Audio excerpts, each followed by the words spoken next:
Welcome to this brief R tutorial on subsetting. Now, in the last tutorial we talked a bit about vectors and how vectors compose data frames. And subsetting is going to be an idea that's going to be very useful if we're interested in looking at just parts of vectors or parts of data frames. So here we're going to talk about just two ideas. One is the idea of using brackets in order to pull out sort of parts of these objects, vectors and data frames. And then the second idea is going to be the idea of using vectors in order to refer to which elements we actually want. So to make that a little bit clearer, let's go ahead and open up R.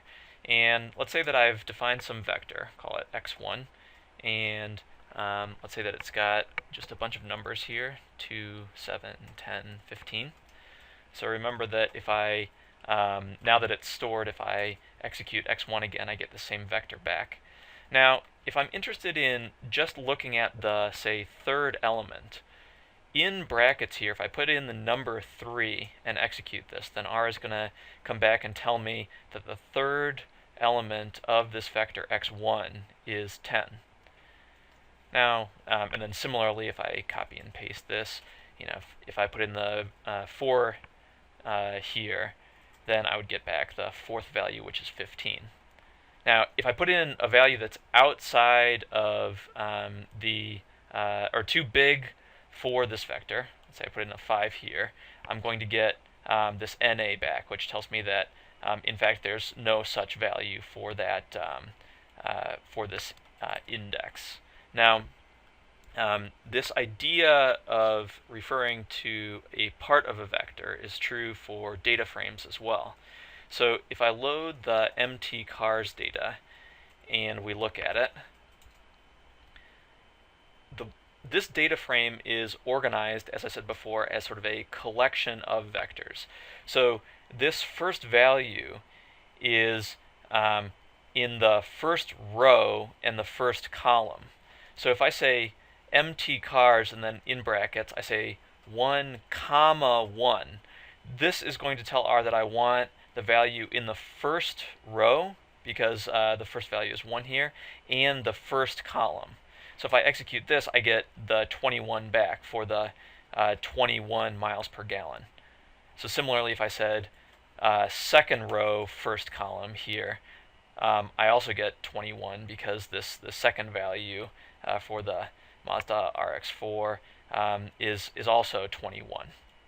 Now, one thing that's interesting with data frames is that if you leave one of these values blank, so let's say I just put in a 2 and then a comma, then I get all of the entries for the second row. So this second field here tells R which columns we want, and if you leave it blank, then R assumes that you want all of the columns. So similarly, let's say that I leave the first entry blank and just put in, say, a 3 here. I'm going to get all of the values in the third column. So you see all of the values for this disp vector. Now, just the last thing here is the idea of using a vector in order to tell R which parts of a vector or data frame you want. So let's go back to this x1 vector that I created before. And now this time, inside the brackets, I'm going to write a vector of values using this C command. So let's say I put in 1 and 2. Then R is going to come back and tell me what the first and second values of this vector are. So I see 2 and 7. So similarly, if I put in 1 and 3 here and executed this, R is going to give me the 2 and the 10. Now, this same kind of idea works on data frames as well. So here, if I say, okay, R, tell me the first and third rows, and I specify that using a vector, and then I'm going to leave this second field blank because I want all of the columns, then R is going to give me the values for this Mazda RX-4, which was the first value right up here. And it also told me the information for this DATSOON, which is the third row. So to kind of return to the points here, you can use brackets in order to refer to subsets either of vectors or of data frames.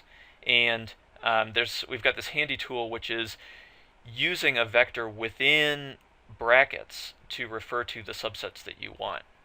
Now, in later videos, we're going to get a little bit more fancy with extracting specific parts of vectors, but this idea of subsetting is going to be really powerful for us moving forward.